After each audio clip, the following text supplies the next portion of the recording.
ముందు క్లాసులో మనం వరల్డ్ జాగ్రఫీలో విశ్వం గురించి అధ్యయనం చేయడం జరిగింది.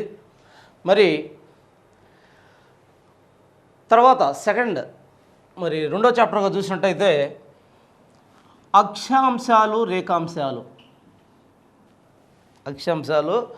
రేఖాంశాలు భూమి మీద గీయబడ్డ ఊహారేఖలు ఇవి. మరి అక్షాంశ రేఖాంశాలు అనే దానికి ముందు యాక్చువల్గా మన భూమిని గురించి చిన్న ఇంట్రడక్షన్ తీసుకుందాం. ఫస్ట్ ఈ చాప్టర్లో చిన్న ఇంట్రడక్షన్లో ఏంటంటే ఎర్త్ అంటే భూమి. ఎర్త్ అనే ఆంగ్ల భాషా పదానికి మూల పదం ఎర్తో అనే లాటిన్ పదం. దీని అర్థం మట్టి లేదా నేల. ప్రాచీన కాలంలో మనం చూసుకున్నట్టయితే ఒక క్రోనలాజికల్ ఆర్డర్లో చూసినట్టయితే ప్రాచీన కాలంలో భూమి సౌర కుటుంబంలో మధ్యలో మరి ఆసిలేట్ అవుతూ ఉంది, అంటే వేలాడుతూ ఉందని చెప్పిన వాడు ఎవడంటే అనాక్సిమెండర్ అనే ఒక శాస్త్రవేత్త ఆనాటి కాలంలో భూమి మధ్యలో ఆసిలేట్ అవుతుందని చెప్పాడు. ఆ తర్వాత కాలంలో యాక్చువల్గా భూమి గుండ్రంగా ఉందని ఊహించిన వాడు ఎవడు అంటే పైథాగరస్. అయితే ఉంది అని ఊహించడం కాదురా, అది ఖచ్చితంగా అలాగే ఉంది అని నిరూపించిన వాడు ఎవడంటే అరిస్టాటిల్ దాన్ని నిరూపించడం జరిగింది.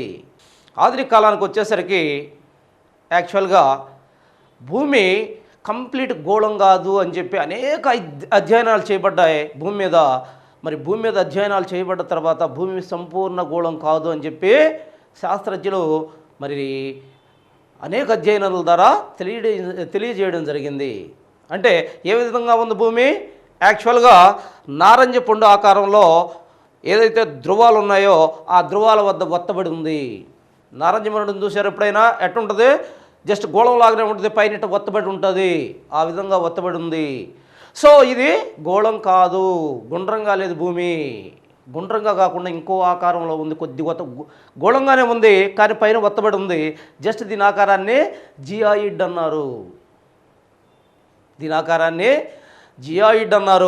అంతేకాకుండా భూమిని గురించిన అధ్యయనాన్ని జియాలజీ అని చూడండి. ఇక్కడ జియోలజీ.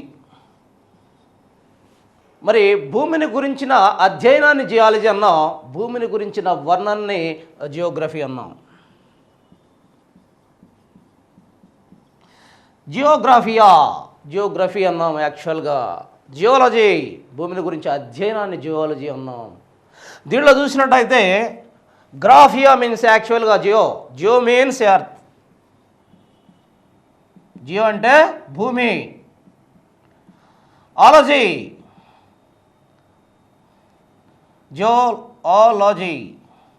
మీన్స్ స్టడీ మీన్స్ అధ్యయనము. భూమి యొక్క అధ్యయనాన్ని మనం ఏమంటున్నాం? జియాలజీ అంటున్నాం. మరి graphia, what is meant by graphia అంటే రేఖాంశాల సహాయంతో అధ్యయనం చేయడాన్ని గ్రాఫియా అంటాం. మరి ఇక్కడ మనం చూసినట్టయితే జియాలజీ అండ్ జియోగ్రఫీ రెండు వేరే టర్మ్స్.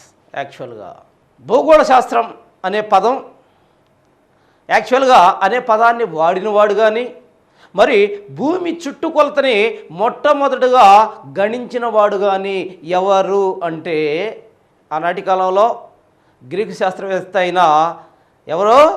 ఎరటోస్తనీస్. జాగ్రత్తగా ఉండాలి. ఇక్కడ చూడండి, ఇక్కడ ఎరటోస్తనీస్. ఇందాక మనం ఏం చెప్పుకున్నాం? ఎనాక్సిమిండర్. ఏమన్నాడు వీడు? ఊగుతుంది అన్నాడు. 2 పైథాగరస్.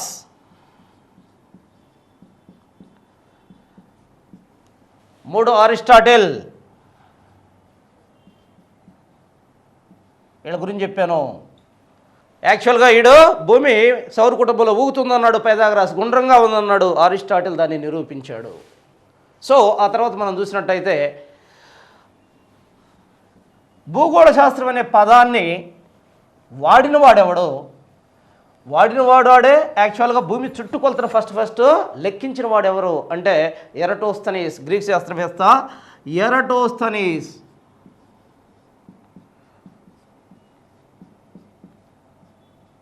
మరి ఫాదర్ ఆఫ్ జాగ్రఫీ అని ఎవరు అంటారు? ఫాదర్ ఆఫ్ జాగ్రఫీ అనేది హెకాటియస్. హెకాటియస్. ఫాదర్ ఆఫ్ జాగ్రఫీ ఎవరు? హెకాటియస్. మరి ఎరడోస్థెనీస్ హెకాటియస్ అలా కాకుండా యాక్చువల్గా భూమి మీద ఫస్ట్ అక్షాంశ రేఖాంశాలు ఇప్పుడు వచ్చింది. ఒక క్రోనలాజికల్ ఆర్డర్ చెప్పేటప్పుడు దానికి సంబంధించింది ఇక్కడ తగిలింది మనకి. ఫస్ట్ టైం భూమి మీద అక్షాంశ రేఖాంశాలని గుర్తించిన వ్యక్తి ఎవరు అంటే ఎవరో? హిప్పార్కస్.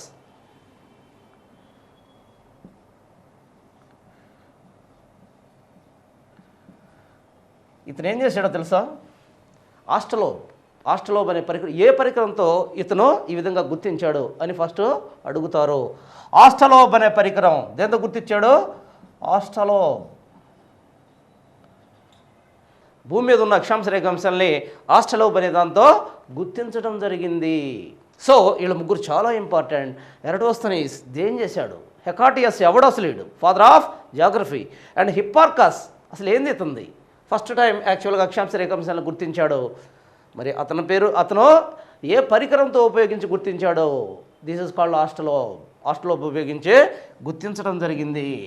తర్వాత మనం చూసినట్టయితే ఇక్కడ అక్షాంశ రేఖాంశాల్లో చూసినట్టయితే ఏదైతే హిప్పార్కస్ తన ఆస్ట్రోలోబ్ అనే పరికరం ద్వారా గుర్తించడం జరిగిందో వాటిని తర్వాత కాలంలో వచ్చిన తర్వాత సైంటిస్టులు చాలా గొప్పగా దాన్ని డెవలప్ చేయడం జరిగింది, ఈ అక్షాంశ రేఖాంశాలను భూమి మీద. మరి ఎందుకు చేశారు సైంటిస్టులు? ఒక ఆర్డర్ ప్రకారం చెప్తున్నాను, ఒక కథలాగా ఈజీ గుర్తుంచుకోండి. ఎందుకు చేశారు అక్షాంశ రేఖాంశాలు అందరూ చెప్తారో, మరి అక్షాంశ రేఖాంశాలను లీడ్ చేశాడు యాక్చువల్గా హిప్పార్కస్ చేసిన అక్షాంశ రేఖాంశాలని తర్వాత వచ్చిన సైంటిస్టులు అభివృద్ధి చేశారు. ఎందుకు చేశారు? అనేక రకాల అవసరాల కోసం, ఏదైతే భూమి మీద అనేక రకాలైన లాభాల కోసం, ఉపయోగాల కోసం వీటిని నిర్మించడం జరిగింది. అనేక రకాలైన మరి ఏ అయితే ఉన్నాయో వాటి లాభాలు ఆశించి, యాక్చువల్గా ఉపయోగాలు ఆశించి సైంటిస్టులు వీటిని డెవలప్ చేయడం జరిగింది భూమి మీద. యాక్చువల్గా భూగోళం గీశారు, దాని మీద గీతలు గీశారు, అవన్నీ ఊహారేఖలే. మరి ఈ ఊహారేఖల్ని యాక్చువల్గా అక్షాంశ రేఖాంశాలనే ఈ ఊహారేఖలు, మరి ఈ ఊహారేఖలు గీయటానికి కావాల్సిన కారణం ఏంటి, అసలు ఎలా గీశారు వీటిని అని మనం కానీ ఆలోచించినట్టయితే ముఖ్యంగా సైంటిస్టులు 3 ప్రయోజనాలను దృష్టిలో పెట్టుకున్నారు. జాగ్రత్తగా వినండి. 1, 2, 3 ఏంటి అవి? ఫస్ట్ యాక్చువల్గా అక్షాంశాలు యాక్చువల్గా ఎటు నుంచి ఎడిగిస్తారో? పశ్చిమం నుంచి తూర్పుకి, లేదా తూర్పు నుంచి పశ్చిమానికి గీస్తారు. ఈ విధంగా గీయబడతాయి యాక్చువల్గా మరి అక్షాంశాలు. లాటిట్యూడ్స్, ఇంగ్లీష్లో లాటిట్యూడ్స్ అంటారు. యాక్చువల్గా ఇవి గీసేటప్పుడు ఇవి దేనికి ఉపయోగపడతాయంటే ప్రపంచంలో ఏ ప్రాంతంలోనైనా సరే ఉండే శీతోష్ణ స్థితి పరిస్థితుల్ని వీటిని గీయడం ద్వారా వీటి ద్వారా తెలుసుకోవచ్చు. ప్రపంచంలో నువ్వు ఎక్కడైనా సరే పలానా శీతోష్ణ స్థితి అంటే అది ఏ అక్షాంశం మీద ఉంది, పలానా అక్షాంశం మీద ఉంది, సో దాని శీతోష్ణ స్థితి ఇది ఈజీగా చెప్పేయచ్చు. దానికోసం సెకండ్ బట్ వన్ రేఖాంశం ఉత్తర దక్షిణ ధ్రువాల్ని యాక్చువల్గా కప్చర్ చేస్తూ టచ్ చేస్తూ గీయబడిన ఊహారేఖ. మరి వీటిని ఎందుకు ఉపయోగించారంటే మరి వీటిని యాక్చువల్గా ఆ ప్రాంతంలో ఎంత టైం ఉంది, ఏ టైం ఉంది అని తెలుసుకోవాలి. ప్రపంచంలో పలాని కంట్రీ లేదా పలాని సిటీ మరి ఆ ప్రాంతంలో ఇప్పుడు ఏ టైం ఉంది అని తెలుసుకోవాలంటే ఖచ్చితంగా పలానా రేఖ, ఏ రేఖాంశం మీద నుంచి చెప్పు నువ్వు అంటే పలానా రేఖాంశం అంటే ఈజీగా చెప్పేయచ్చు అక్కడ ఎంత టైం ఉందనేది. భారతదేశంలో ఇప్పుడు 10 గంటలు లేదా 11 గంటలు, మరి అమెరికాలో పలానా రేఖాంశం మీద ఉన్న మరి న్యూయార్క్ మీద ఎంత టైం అంటే ఈజీగా ఇక్కడ కూర్చొని చెప్పచ్చు. అక్కడ ఉన్న రేఖాంశాన్ని చూసి దాన్ని గణించి ఈజీగా చెప్పచ్చు, జస్ట్ సెకండ్లో చెప్పేస్తారు. దానికోసం మరి యాక్చువల్గా రేఖాంశాలు ఉపయోగపడతాయి. మరి అంతేకాకుండా వీటిని ఈ విధంగా గీస్తారు, ఇక్కడ ఏర్పడిన దిస్ ఇస్ ద గ్రిడ్. దేనికి ఉపయోగపడుతుంది ఇది? ఏదైతే ప్రపంచంలో ఉన్న ఏ దేశం కానీ, రాష్ట్రం కానీ, సిటీ కానీ, మరి ఒక చిన్న ప్రాంతం కానీ, ఏ ప్రాంతమైన లొకేషన్ ఈజీగా మనం కనుక్కోవచ్చు ఈ రెండింటిని ఉపయోగించి. సో దానికోసమే అక్షాంశ రేఖాంశాలని ఏర్పాటు చేయడం జరిగింది ప్రపంచంలో. యాక్చువల్గా ప్రపంచంలో మోర్ దెన్ 200 కంట్రీస్ ఉన్నాయి. మరి ఈ కంట్రీస్ అన్నీ కూడా ఎక్కడున్నాయి, వాటి లొకేషన్ ఏంది, వాటి క్లైమేట్ ఏంది, వాటి యొక్క పరిస్థితులు ఏంటి, ఎక్కడెక్కడ రకరకాల నదులు ఉన్నాయి, ఎక్కడ సరస్సులు ఉన్నాయి, ఎక్కడ సముద్రాలు ఉన్నాయి, మరి సముద్రాలు ఎంత దూరంలో ఉన్నాయి, మనకి ఏ ఏ ప్రాంతాల్లో ఉన్నాయి, దీనికి కావాల్సిన మొత్తం కూడా సమాచారం కంపల్సరీగా అక్షాంశ రేఖాంశాల మీదే ఆధారపడి ఉంటుంది వీటి లొకేషన్ మీదే. అందుకే యాక్చువల్గా వీటిని గుర్తించడం జరిగింది. చిన్న ఉదాహరణ, యాక్చువల్గా మనకందరికీ తెలిసింది ఆర్సి రెడ్డి.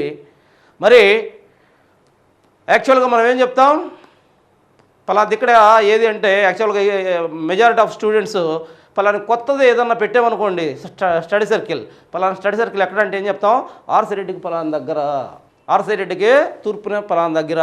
సో అది సెంటర్ పాయింట్. అది ఆ విధంగానే ఈ అక్షాంశ రేఖాంశాలు గుర్తించి ఒక అక్షాంశం నుంచి పలానా దగ్గర ఎక్కడ ఉంది అవి తెలుసుకోవడానికి ఇది చేశారు. సింపుల్ మెథడ్లో చెప్పాను. యాక్చువల్గా this is not right way. Okay, ఇక్కడ మనం చూసినట్టయితే ఫస్ట్ అక్షాంశము, యాక్చువల్గా అక్షాంశం చూడండి. యాక్చువల్గా ఇది భూమి కాదా, భూమిది. దీనిలో ఇది ఉత్తర ధ్రువం, ఇదే దక్షిణ ధ్రువం. ఉత్తర ధ్రువం, దక్షిణ ధ్రువం. యాక్చువల్గా ఇది భూమధ్య రేఖ.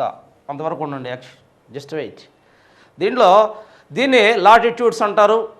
మరి లాటిట్యూడ్స్ అనేది యాక్చువల్గా ఇక్కడి నుంచి జాగ్రత్తగా వినండి, ఇది వరల్డ్ జాగ్రఫీ. ఎందుకంటే ఇండియన్ జాగ్రఫీలో మీరు పిడియటమే, చేతనైనంత వరకు పిడేసుకోవటమే, ఏమన్నా కాన్సెప్ట్ నుండి చదువుకోవటమే. ఇదంతా కాన్సెప్ట్ బేస్. అర్థం కాదు, అర్థమైతే ఈజీగా వచ్చేస్తుంది, అర్థం కాకపోతే ఏం చేయలేదు. ఇంట్లో జాగ్రత్తగా ఉండాలి ఇక్కడ. సో ఇక్కడ మనం చూసినట్టయితే ఇది భూమి. ఈ భూమి మీద మామూలుగా మనం చూసినట్టయితే ఫస్ట్ లాటిట్యూడ్స్ అంటున్నాం. లాటిట్యూడ్ అనే ఆంగ్ల భాషా పదానికి మూల పదం యాక్చువల్గా లాటిట్యూడో అనే లాటిన్ పదం. మరి దీనికి అర్థం వెడల్పు, దీనికి అర్థం వెడల్పు. దీనిలో మనం చూసినట్టయితే లాటిట్యూడ్స్ యాక్చువల్గా చూసినట్టయితే ఇవి లాటిట్యూడ్స్ అనేవి ఏంటి, యాక్చువల్గా భూమి మీద ఉత్తరం ఏది తూర్పు నుంచి పశ్చిమానికి, తూర్పు నుంచి పశ్చిమానికి గీయబడ్డ ఊహారేఖలు. భూగోళం మీద తూర్పు నుంచి పశ్చిమానికి గీయబడ్డ ఊహారేఖలు. ఇవన్నీ కూడా ఊహారేఖలే. నిజంగా భూమి మీద గీస్తున్నారా? లేదు, జస్ట్ ఊహారేఖలు అంతే. ఈ రకంగా యాక్చువల్గా గీయబడ్డ ఊహారేఖలు ఇవి. వీటిని కానీ మనం చూసినట్టయితే వీటిల్లో యాక్చువల్గా మరి ఈ ఊహారేఖల్ని మనం ఎందుకు ఉపయోగించమని చెప్పాం. దీంట్లో ఫస్ట్ ఊహారేఖ, మెయిన్ ఊహారేఖ ఏదంటే భూమధ్య రేఖ. ఫస్ట్ ఊహారేఖ భూమధ్య రేఖ. దీన్ని 0 degrees అన్నాం. భూమధ్య రేఖ అని ఎందుకన్నాం దీన్ని? భూమికి మధ్య గుండా గీయబడ్డ రేఖ. కరెక్ట్గా ఉత్తర దక్షిణాలను తీసుకున్నాడు. ఈ ఉత్తర దక్షిణాలను తీసుకొని జాగ్రత్తగా వినండి. ఇది మీకు క్లాసుల్లో ఈ డీటెయిల్ డిస్కషన్ ఉండదు. యాక్చువల్గా మీకు పుస్తకాల్లో జాగ్రత్తగా వినండి. ఎట్ట గీశారు అసలు దీన్ని. ఏదైతే ఉత్తర దక్షిణాలు ఇది నార్త్ 90 degrees, ఇది 90 degrees సౌత్. దీంట్లో మనం చూసినట్టయితే వీటి రెండింటిని తీసుకున్నారు. వీటి రెండింటిని మధ్యలో పాయింట్స్ని కరెక్ట్గా సెంటర్ పాయింట్స్ గుర్తుపెట్టుకొని పాయింట్స్ కలిపి యాక్చువల్గా దీన్ని గుర్తించడం జరిగింది. ఏమంటారు దీన్ని? 0 degree భూమధ్య రేఖ, ఫస్ట్ రేఖ. భూమి మధ్యగా గీయబడింది కాబట్టి దీన్ని భూమధ్య రేఖ అంటాము. ఇది ఒక పెద్ద వలయం. ఇలా ఈ రకంగా వస్తుంది. ఆ వెనక నుంచి కూడా గీయబడింది. భూమి గుండ్రంగా ఉంటుంది కదా, భూమికి చుట్టూరు మధ్యలో ఇట్ట వలయంగా గీయబడి ఉంటుంది.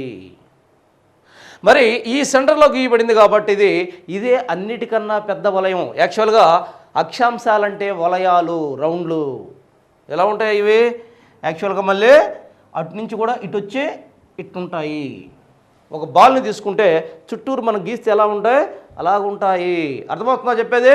ఇప్పుడు దీన్ని తీసుకుంటే దీని చుట్టూరు ఒక గీతను ఎట్టయితే గీస్తామో రౌండ్ని, దాన్ని ఏమంటారు?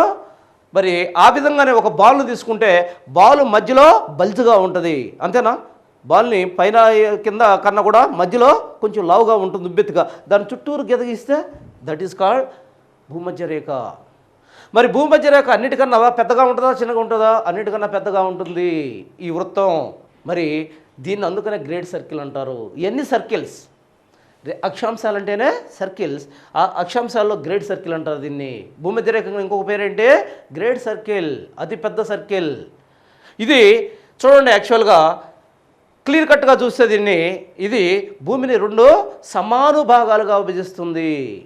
ఎందుకని కరెక్ట్గా వీటికి దీనికి మధ్యలో ఉత్తర దక్షిణ ధ్రువాలకు మధ్యలో సమానంగా పాయింట్నే ఏర్పాటు చేసి గీయబడ్డ రేఖది.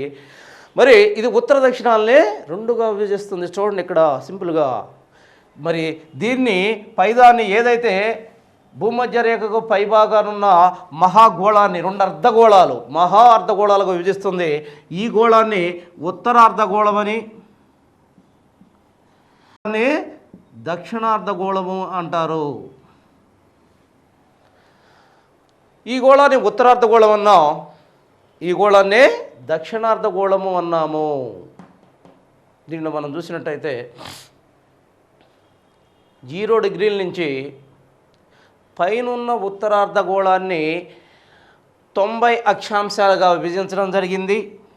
దీన్ని 90 అక్షాంశాలుగా ఇక్కడ 90 అక్షాంశాలు మనం లొకేట్ చేయడం ఇంపాసిబుల్ కాబట్టి కొన్ని ఇంపార్టెంట్ ఇది చేద్దాం. చూడండి ఒక్కసారి. ఇది 23.5 డిగ్రీస్ నార్త్, ఈ ఇంపార్టెంట్ అన్నమాట. ఇది 66.5 డిగ్రీ నార్త్, ఇది 90 డిగ్రీలు. ఇక్కడ దక్షిణార్ధగోళంలోకి వచ్చేసరికి మనకి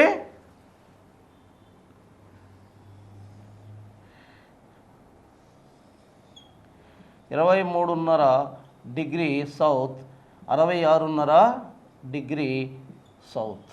ఇది 90 డిగ్రీ నార్త్, ఇది 90 డిగ్రీ సౌత్. వీటిలో మనం చూసినట్టయితే యాక్చువల్గా 0 డిగ్రీ నుంచి 1 డిగ్రీ అంతరంతో, అంటే 1 డిగ్రీ అంతరంతో 1, 2, 3, 4, 5, 6, 7, 8, 9, 10 అట అంతరంతో 90 డిగ్రీలుగా ఇచ్చేసారు. అంటే యాక్చువల్గా సన్నటి గీతలు గీయబడతా ఉన్నాయి. 90 గీతలు జస్ట్ 1 డిగ్రీ అంతరంతో గీయబడ్డాయి. దీన్ని చూడండి, ఇక్కడ 0 డిగ్రీ నుంచి ఇక్కడి నుంచి ఇక్కడ దాకా, అంటే నార్థన్ హెమిస్ఫియర్, మొత్తం నార్థన్ హెమిస్ఫియర్ని 90 అక్షాంశాలుగా విభజించడం జరిగింది. కింద ఉన్న సదర్న్ హెమిస్ఫియర్ని 90 అక్షాంశాలుగా విభజించటం జరిగింది. దీంట్లో మనం చూసినట్టయితే మరి 0 degrees plus 90 degrees north plus 90 degrees south, మొత్తం ఎంత? 181 డిగ్రీస్. అంటే మొత్తం అక్షాంశాలన్నీ 181 డిగ్రీస్. రేఖాంశాలు కాదు, మొత్తం అక్షాంశాలన్నీ 181 డిగ్రీస్ అక్షాంశాలు. ప్రపంచంలో మొత్తం భూగోళం మీద ఉన్న అక్షాంశాలు ఎన్ని అంటే 181 అక్షాంశాలు అని చెప్పాలి. ఉత్తరంగా 90, దక్షిణంగా 90. సో ఇక్కడి నుంచి మనం చూసినట్టయితే దీనికన్నా మనం ఇంపార్టెంట్ చూసినట్టయితే దీంట్లో ఇంపార్టెంట్ యాక్చువల్గా ముఖ్యమైన అక్షాంశాలు ఏంటి, వాటిని ఏమంటారు అని కానీ మనం చూసినట్టయితే ఇక్కడ చూడండి, 0 డిగ్రీ అక్షాంశాన్ని భూమధ్యరేఖ అన్నాం. ఇవి భూమధ్యరేఖకు ఉత్తర దక్షిణాలుగా 23.5 డిగ్రీల నార్త్, 23.5 డిగ్రీల సౌత్గా ఉన్న ఈ రేఖాంశాలని మనం ఏమంటున్నాం? ఈ రేఖాంశాలని యాక్చువల్గా ఏమంటున్నాం? ఈ రేఖాంశాలని ఉత్తరంగా ఉన్నదాని కర్కట రేఖ 23.5 డిగ్రీల నార్త్ని, దక్షిణంగా ఉన్న 23.5 డిగ్రీల సౌత్ని మకర రేఖ అంటున్నాము. Tropic of Cancer, Tropic of Capricorn, ఈ రెండింటి పేరు యాక్చువల్గా. ఇది చాలా ఇంపార్టెంట్.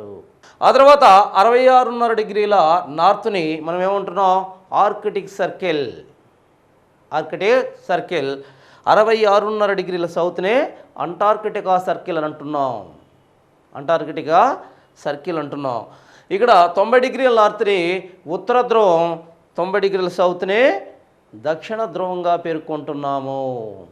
దక్షిణ ధ్రువంగా పేర్కొంటున్నాము.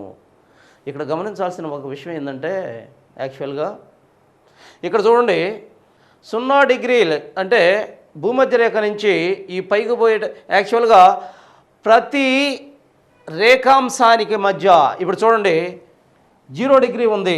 0 డిగ్రీ నుంచి ఇక్కడ 1 అనుకుందాం. 0 డిగ్రీకి ఈ 1 డిగ్రీకి ఇది 1 డిగ్రీ కదా, 90 డిగ్రీలుగా డివైడ్ చేస్తూ 90 డిగ్రీలు చేశారు. ఈ 0 డిగ్రీకి ఈ 1 డిగ్రీకి మధ్య దూరం ఎంత? ఎక్కడైనా ఇది మారదు. యాక్చువల్గా ఇవే సమాంతర రేఖలు, ఇవన్నీ కూడా సమాంతర రేఖలు. ఎందుకని చూడండి, ఇక్కడ ఇది భూమధ్య రేఖ, భూమధ్య రేఖకు సమాంతరంగా గీయబడ్డ రేఖలు. ఏమన్నా ఒకటి కలుస్తుందా? అన్నీ కూడా భూమధ్య రేఖకు సమాంతరంగా గీయబడ్డాయి, భూమధ్య రేఖకే ప్యారలల్గా గీయబడ్డాయి. దీన్నే ప్యారలల్ లైన్స్ అంటారు. ఇక్కడ చూసినట్టయితే భూమధ్య రేఖకి ఇజుడు 1 డిగ్రీ ఉంది కదా, దీనికి మధ్య అంటే 1 డిగ్రీ అంతరం ఎంత దూరం ఉంటుంది? 1 డిగ్రీ = 111 కిలోమీటర్లు. 1 డిగ్రీ = 111 కిలోమీటర్లు. ఇది మారదు, ఇది డిస్టెన్స్ మారదు. ఈ కాదు మెయిన్ మీరు చూడాల్సింది. చూడండి, 1, 2, 3. ఇప్పుడు నేను చెప్పేది 0 నుంచి 1 మధ్య కానీ లేదా 1 నుంచి 2 మధ్య కానీ ఈ డిగ్రీ 1 డిగ్రీ ఎక్కడైనా సరే 111 కిలోమీటర్లు ఉంటుంది వాటి మధ్య డిస్టెన్స్, 1 డిగ్రీ మధ్య. ఇక్కడి నుంచి ఎక్కడికి వరకు చూసినా సరే ఈ డిస్టెన్స్లో తేడా ఉండదు, ఈ డిస్టెన్స్లో తేడా ఉండదు. కొంచెం కొద్దిగా తేడా ఎక్కడ వస్తుందంటే ఈ పైకి పోయే కొంది, భూమధ్య రేఖ నుంచి పైకి పోయే కొంది ఈ లాస్ట్గా కొంచెం తేడా. అంటే ఈ రెండింటి మధ్య 111 కాకుండా 112, అంటే 1 కిలోమీటర్ డిఫరెన్స్ అన్నట్టు వస్తుంది. ఎందుకనంటే అక్కడ భూమి ఒత్తబడి ఉంది, భూమి ఒత్తబడి ఉంది. అది జాగ్రత్తగా గమనించాలి. దీని ప్రకారం చూసినట్టయితే మనకి ఇంకొక విషయం చూడండి. ఇక్కడ పైకి పోతా ఉన్నాం, పైకి పోయే కొంది ఏమవుతుంది చూడండి, ఈ రెండింటి మధ్య డిస్టెన్స్ ఏం మారట్లేదు, 1 డిగ్రీ మధ్య డిస్టెన్స్ మారట్లేదు. కానీ యాక్చువల్గా ఏం జరుగుతుంది? పైకి పోయే కొంది వీటి పరిమాణం తగ్గుతుందా లేదా? తగ్గి ఇక్కడికి వచ్చేసరికి ఏమైంది? 90 డిగ్రీల దగ్గరికి వచ్చేలకి అసలు ఒక స్పాట్ అయ్యింది. 90 డిగ్రీల దగ్గరికి వచ్చేలకి అంటే భూమధ్య రేఖ దగ్గర ఉన్నంత యాక్చువల్గా ఇక్కడ ఉండట్లేదు. పైకి పోయే కొంది దాని పరిమాణం తగ్గుతుంది. జాగ్రత్తగా గమనించాలి. ఇక్కడ పైకి పోయే కొంది వీటి యొక్క పరిమాణం తగ్గుతుంది, కానీ వీటి వాల్యూస్ పెరుగుతున్నాయి. జాగ్రత్తగా గమనించాలి. పరిమాణం తగ్గుతుంది కానీ వాల్యూస్ పెరుగుతున్నాయి. ఏంది వాల్యూస్ పెరగడం? ఇక్కడ 0, 1, 2, 3, 4, 5, 6, 7, 8, 9, 10, 11, 12, ఈ రకంగా 90. పైకి పోయే కొంది వాల్యూస్ పెరుగుతుందా? వీటి యొక్క వాల్యూ పెరుగుతుంది, కానీ వీటి లెంగ్త్ ఉంది చూసారా, ఇది తగ్గుతుంది. మరి డిస్టెన్స్ తగ్గట్లా, 111 కిలోమీటర్లు ఒక్కో దానికి మధ్యలో, కానీ లెంగ్త్ తగ్గుతుంది. ఇది చూడు గ్రేట్ సర్కిల్, దీనికి కాడి నుంచి పోయే కొంది తగ్గుతూ ఉన్నాయి. మరి దీనివల్ల ఏం జరుగుతుంది అక్కడ అని మనం చూసినట్టయితే, ఇలా తగ్గటం వల్ల ఏం జరుగుతుంది? భూమధ్య రేఖ నుంచి పైకి పోయే కొంది ఉష్ణోగ్రతలు తగ్గుతున్నాయి. భూమధ్య నుంచి పైకి పోయే కొంది ఈ అక్షాంశాల యొక్క పరిమాణం తగ్గుతూ ఉంది. భూమధ్య రేఖ నుంచి పైకి పోయే కొంది సూర్యుడి కిరణాలు ఏటవాలుగా పట్టడం సంభవిస్తూ ఉంది. భూమధ్య రేఖ నుంచి పైకి పోయే కొంది శీతాకాలం పెరుగుతూ ఉంది, డే టైం తగ్గుతూ ఉంది, రాత్రికాలం పెరుగుతూ ఉంది. కంప్లీట్గా దీని మీద అవగాహన రావాలి,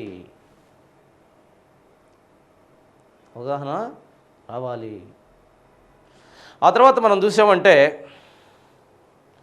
మరి దీంట్లో ఇంకొక ఇంపార్టెంట్ ఏంటంటే వీటిని యాక్చువల్గా ఏ అయితే అక్షాంశ రేఖాంశాలు ఉన్నాయో వీటి ఆధారంగా ప్రపంచం మొత్తాన్ని 3 శీతోష్ణ స్థితి మండలాలకు ఇందాకే చెప్పుకున్నాం. దేనికి ఉపయోగపడతాయి ఇవి అక్షాంశాలు? శీతోష్ణ స్థితి, ఒక ప్రాంతం యొక్క శీతోష్ణ స్థితిని తెలియజేయడానికి.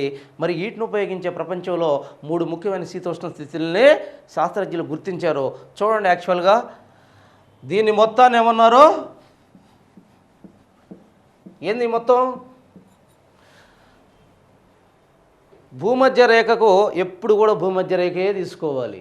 భూమధ్య రేఖకు 23.5 డిగ్రీల ఉత్తర, 23.5 డిగ్రీల దక్షిణ ప్రాంతం మధ్యలో విస్తరించి ఉన్న ఈ ప్రాంతాన్ని ఏమన్నాం? ఈ ప్రాంతాన్ని ఏ శీతోష్ణ మండలం అన్నాం?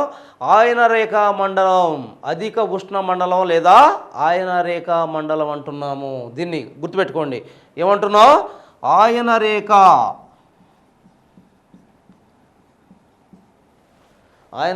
మండలం. మరి దీంట్లోకి వచ్చాం.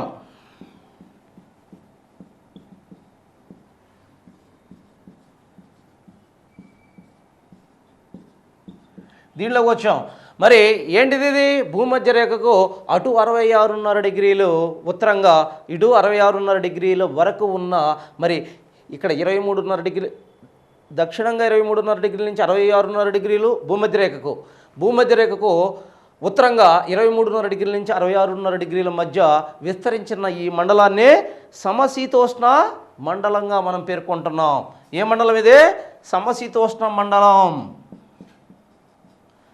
సమశీతోష్ణ మండలంగా పేర్కొంటున్నాం మనం.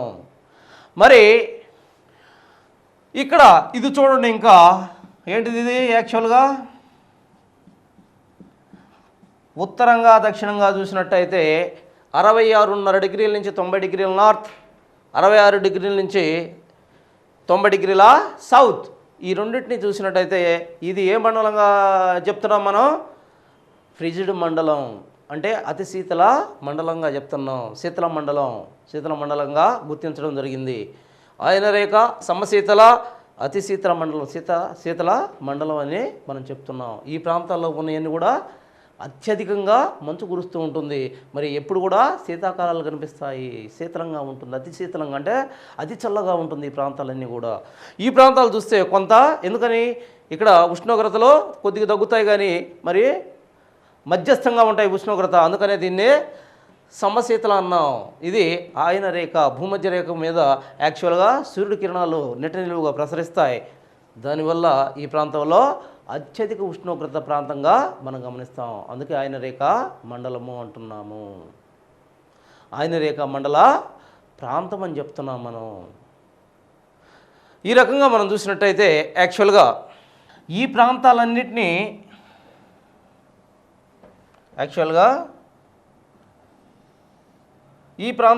మనం చూసినట్టయితే మరి ఈ ప్రాంతాల్లో మనకేం కనిపిస్తుంది?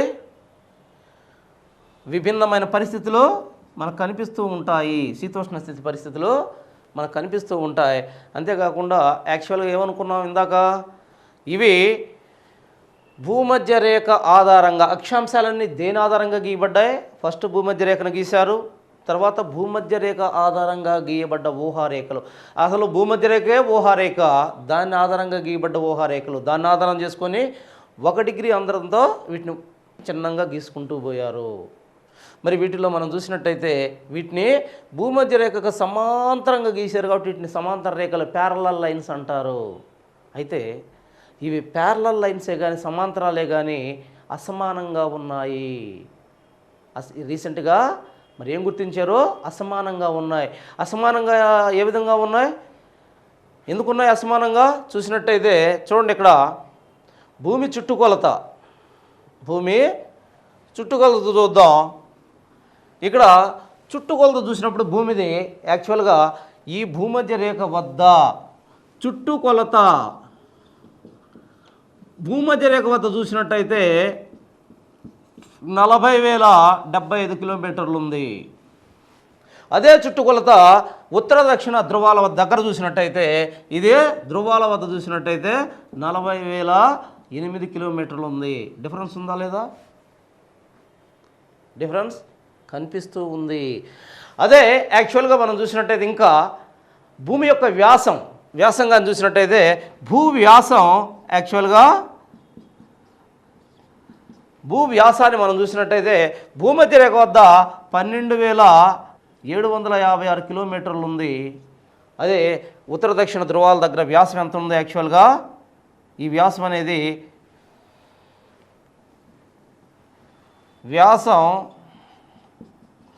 భూమధ్య రేఖ వద్ద ఎంత ఉంది? ఇదిగో ఈ విధంగా ఉంది. ఇది యాక్చువల్గా ధ్రువాల వద్ద అయితే ఏ విధంగా ఉంది? 12,714 కిలోమీటర్లు. మరి ఎందుకు ఉంది ఈ డిఫరెన్స్?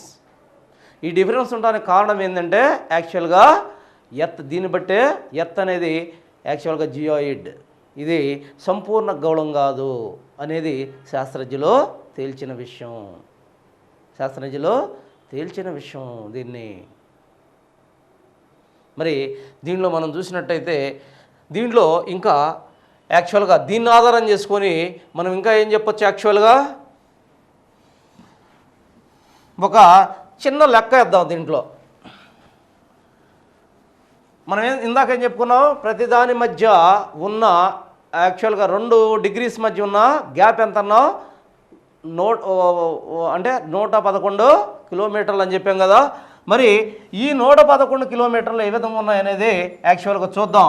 దీనిలో మనం చూసినట్టయితే చిన్న లెక్క ఇక్కడ చూడండి.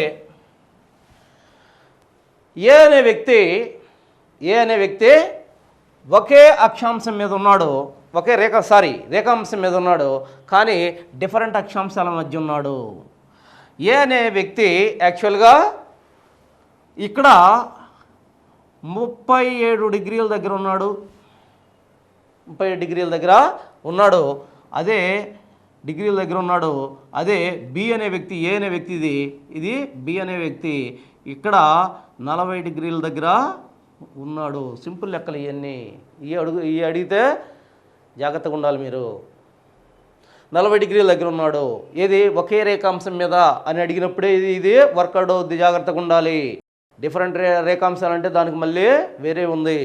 ఒకే రేఖాంశం మీద డిఫరెంట్ అక్షాంశాల మీద, ఒకే రేఖాంశం కానీ డిఫరెంట్ అక్షాంశాల మీద ఏ అనేవాడు ఇక్కడ జీవిస్తున్నాడు, 37 డిగ్రీల మధ్య జీవిస్తున్నాడు, బి అనేవాడు 40 డిగ్రీల దగ్గర జీవిస్తున్నాడు. వీళ్ళిద్దరి మధ్య ఉన్న గ్యాప్ ఎంత అని కనుక్కోమంటే యాక్చువల్గా 1 డిగ్రీ = 111 కిలోమీటర్స్. మరి వీళ్ళిద్దరి మధ్య గ్యాప్ ఎంత, 40 - 37 = 3. Therefore 3 degrees = 111 × 3 that is equal 333 kilometres. వీళ్ళ గ్యాప్ ఈ విధంగా వస్తుంది. సో దీని ప్రకారం మనం యాక్చువల్గా ఎక్కడ ఒకే అక్షాంశం మీద ఉన్న ఎక్కడున్న వ్యక్తులు కానీ, ఎక్కడున్న పట్టణాలు కానీ, ఎక్కడున్న ప్లేసెస్ కానీ ఏదైనా సరే మనం కనుక్కోవటానికి అవకాశం ఉంది ఈ అక్షాంశాల పరంగా. సో ఇది యాక్చువల్గా అక్షాంశానికి ఉన్న ఇంపార్టెన్స్, మొత్తంలో అక్షాంశానికి ఉన్న ఇంపార్టెన్స్ ఇది. ఆ తర్వాత మనం యాక్చువల్గా ఇప్పటి వరకు మనం అక్షాంశాలు చూసాం. మరి రేఖాంశాలు ఏంటి, రేఖాంశం అంటే ఏంటి? అక్షాంశాల్లో మనం ముఖ్యమైన అక్షాంశాలు చూసాం, అవి గుర్తుపెట్టుకోవాలి ఖచ్చితంగా. ఆ తర్వాత రేఖాంశాలు చూస్తున్నాం. రేఖాంశాల్లో ఇంపార్టెంట్ రేఖాంశాలు ఏంటి అని మనం చూసినట్టయితే ఈ రేఖాంశాలు అనేవి యాక్చువల్గా వీటిని మధ్యాహ్న రేఖలు అంటారు, ప్రైమ్ మెరిడియన్స్ అంటారు, కాలమాన రేఖలు అంటారు. అనేక రకాలుగా చెప్పడం జరుగుతుంది రేఖాంశాలు. రేఖాంశాలను ఇంగ్లీష్లో లాంగిట్యూడ్స్ అంటారు. లాంగిట్యూడ్ అనే ఆంగ్ల భాషా పదానికి మూల పదం లాంగిట్యూడ్ అనే లాటిన్ పదం. దీనికి అర్థం పొడవు, దీనికి అర్థం పొడవు. దీంట్లో మనం చూసినట్టయితే యాక్చువల్గా లాంగిట్యూడ్స్ అనేవి మరి మనం చూసినట్టయితే ఈ లాంగిట్యూడ్స్ యాక్చువల్గా దేన్ని తెలియజేస్తాయి, ఒక ప్రాంతంలో ఉన్న కాలాన్ని తెలియజేయడానికి ఉపయోగపడతాయి లాంగిట్యూడ్స్. ఈ లాంగిట్యూడ్స్ని మనం చూసినట్టయితే ఫస్ట్ యాక్చువల్గా ఇది భూమి, ఇది భూమి. దీంట్లో మనం చూసినట్టయితే ఈ భూమిని ఇదే ఖచ్చితంగా ఈ గుర్తుపెట్టుకోవాలి, 90 degrees north, 90 degrees south, 90 degrees north, 90 degrees south. ఇక్కడ ఏమైంది యాక్చువల్గా ఫస్ట్ ఏ అయితే ఉన్నాయో రేఖాంశాలని వీటిని ఫస్ట్ ఒక రేఖాంశాన్ని గుర్తించారు. ఏందా రేఖాంశం? ప్రైమ్ మెరిడియన్ అంటారు దాన్ని, ప్రధాన రేఖాంశం. ఆ ప్రధాన రేఖాంశాన్ని ఈడ గుర్తించడం జరిగింది. దీన్ని 0 డిగ్రీ అన్నారు, దీన్ని 0 డిగ్రీ అన్నారు. ఇందాక ఈ రేఖాంశాలు కాబట్టి ఇది తీసేద్దాం, ఈ అక్షాంశాలు కాబట్టి ఇది తీసేద్దాం ఫస్ట్. ఇప్పుడు రేఖాంశాలు కావాలి కాబట్టి మనం ఇటు ఉంటాయి, ఇందాక ఇటు ఉన్నాయి, అవి 90 డిగ్రీస్, దాన్ని అటు పెడదాం. ఇక్కడ ధ్రువాలను చూపించుకుందాం. జస్ట్ ధృవాలకి, 2 ధ్రువాలని ఉత్తర దక్షిణ ధ్రువాలని కలిపి గీయబడ్డ ఊహారేఖనే రేఖాంశం అంటున్నాం. ఈ రేఖాంశాన్ని ఎక్కడ గీశారు? First Greenwich రేఖాంశం. ఎక్కడిది? ఏదైతే ఆనాటి కాలంలో ప్రపంచాన్ని మొత్తం ఏలిన లండన్, ఆ లండన్ పక్కన ఉన్న థేమ్స్ నది, ఆ థేమ్స్ నది పక్కన ఉన్న గ్రీన్విచ్ ప్రాంతం, మరి ఆ గ్రీన్విచ్ ప్రాంతం మీదుగా గీయబడ్డది కాబట్టి దీన్ని గ్రీన్విచ్ రేఖాంశం అంటారు. ప్రపంచం మొత్తం కూడా టైము దేని ప్రకారం చూసుకుంటారంటే గ్రీన్విచ్ రేఖాంశం మీద ఉన్న టయాన్ని బట్టి మార్చుకుంటారు. టయాలు ప్రపంచం మొత్తం కూడా సరి చేసుకుంటారు. మరి ఆ గ్రీన్విచ్ రేఖాంశాన్నే జీరో రేఖాంశం అంటున్నాం మనం. దీన్నే ప్రైమ్ రేఖాంశం, ప్రైమ్ మెరిడియన్ అంటాము. ఎక్కడ గీయబడింది? ఇది గ్రీన్విచ్ ప్రాంతం మీదుగా గీయబడింది, లండన్కు దగ్గరగా ఉన్న గ్రీన్విచ్ ప్రాంతం మీదుగా. అయితే మీరు ఇక్కడ ఒక విషయాన్ని గమనించాలి. ఇది ప్రైమ్ మెరిడియన్ మనం చెప్తున్నాం. మరి ఈ ప్రైమ్ మెరిడియన్ అనేది ఇక్కడ చూడండి, ఇందాక భూమధ్య రేఖ భూగోళాన్ని 2 అర్ధ భాగాలుగా ఉత్తర దక్షిణ అర్ధ భాగాలుగా విభజించింది. ఉత్తరార్ధగోళం, దక్షిణార్ధగోళం అన్నాం దాన్ని. మరి ఇక్కడ చూసినట్టయితే ఇది భూగోళాన్ని నిలువుగా విభజించింది, లేదా చూడండి 2గా విభజించింది. దీన్ని ఏదైతే ఈ ప్రైమ్ మెరిడియన్కి తూర్పుగా ఉన్నదాన్ని పూర్వార్ధగోళం అని, దీన్ని పశ్చిమార్ధగోళం అంటాం. ఇది పూర్వార్ధ అంటే ఇది పశ్చిమార్ధ. ఈ 2 యాక్చువల్గా గోళాలు 2 పెద్ద గోళాలుగా విభజించడం జరిగింది. ఏదైతే ప్రైమ్ మెరిడియన్కి తూర్పుగా ఉన్నదాన్ని తూర్పార్ధగోళం లేదా పూర్వార్ధగోళం, దీన్ని పశ్చిమంగా ఉన్నదాన్ని పశ్చిమార్ధగోళం అంటున్నాము. ఆ తర్వాత ఏమైంది? మరలా దీన్ని ఇందాక ఏ విధంగానైతే భూమధ్య రేఖ నుంచి 0 డిగ్రీ అంతరంతో మరి 90 డిగ్రీలుగా దీన్ని ఇచ్చేసారో, అదేవిధంగా దీన్ని ఏ విధంగా చేశారో ఇక్కడ కూడా 0 డిగ్రీ అంతరంతో యాక్చువల్గా వీటిని ఇక్కడి నుంచి 0 నుంచి ఇటుపక్క మొత్తం అంటే ఈ బాల్ను కానీ మనం సమంగా 2గా పగలగొడితే అంటే కట్ చేస్తే ఇది హాఫ్ సర్కిల్, అది హాఫ్ సర్కిల్గా ఉంటుంది కదా. మరి ఈ హాఫ్ సర్కిల్ని, ఇది హాఫ్ సర్కిల్ అనుకుందాం, ఈ హాఫ్ సర్కిల్ని 180 గీతలు గీసారు ఇక్కడ ఈ విధంగా.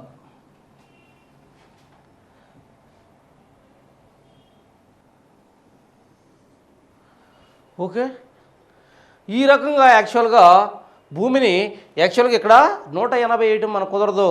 ఈ రకంగా యాక్చువల్గా మీరు గమనించాలి. 0 to 0 లెక్కన దీన్ని ఈ ప్రైమ్ మెరిడియన్ ఒక్కదాన్ని గమనించండి. ప్రైమ్ మెరిడియన్ గట్టిగా, ఇది ప్రైమ్ మెరిడియన్. దీని ఆధారంగా ఇటు అర్ధగోళాన్ని 180 భాగాలుగా 0 డిగ్రీ అంతరంతో విభజించారు. ఇటు 180గా విభజించారు. ఇటు 180. ఫస్ట్ చూద్దాం. ఇది భూమధ్య రేఖ. చూడండి, భూమధ్య రేఖని ఖండిస్తూ ఉత్తర దక్షిణాలుగా, ఇది ఉత్తరం ఇది దక్షిణం, ఉత్తర దక్షిణాలుగా కలపబడ్డ ఊహారేఖల్ని మనం రేఖాంశాలు అంటున్నాము. ఇందాక మనం చెప్పిన అక్షాంశాలు వృత్తాలు అయితే ఇవి అర్ధవృత్తాలు. అర్ధవృత్తమే కాదా? ఇది అర్ధవృత్తం, ఈడవరకే, దీనిలాగా చుట్టూరు ఉండదు, అర్ధవృత్తం. మరి ఈ అర్ధవృత్తాలు మనం చూసినట్టయితే ఇటు 180 ఉన్నాయి, ఇటు యాక్చువల్గా 180 మనకు పుస్తకాల్లో 180 అని ఇస్తున్నాడు. ఇటుపక్క దాన్ని 180 అంటున్నాడు యాక్చువల్గా. అంటే పూర్వార్ధగోళాన్ని 180గా విభజించాడు అంటున్నారు, పశ్చిమార్ధగోళాన్ని 180గా విభజించాడు అంటున్నారు. అప్పుడు అతను చెప్పిన పుస్తకాల ప్రకారం చూసినట్టయితే ఎలా ఉండాలి? 180 ప్లస్ 0 డిగ్రీ ఎంత ఉండాలి? 361 ఉండాలి. కానీ ఎంత ఉన్నాయి అంటున్నాడు? 360 అంటున్నారు. ఇక్కడే వస్తుంది. కొన్ని యాక్చువల్గా మామూలు పుస్తకాల్లో డెప్త్ ఇవ్వట్లేదు. ఇక్కడ జాగ్రత్తగా గమనించండి. ఎప్పుడైనా సరే ఇక్కడే వచ్చేది బిట్లలో తేడా. ఈ క్రిటికల్ నుంచే మీకు క్వశ్చన్స్ అడుగుతాడు, అందరికి తెలిసిన ఏరియాస్ నుంచి కాదు. ఇక్కడ చూడండి, యాక్చువల్గా ఇక్కడ 0 డిగ్రీ ఉంది. ఇక్కడి నుంచి ఇక్కడ వరకు 180 విభజించలేదు, 179 విభజించారు. ఇక్కడి నుంచి ఇక్కడ వరకు 179 విభజించారు. ప్లస్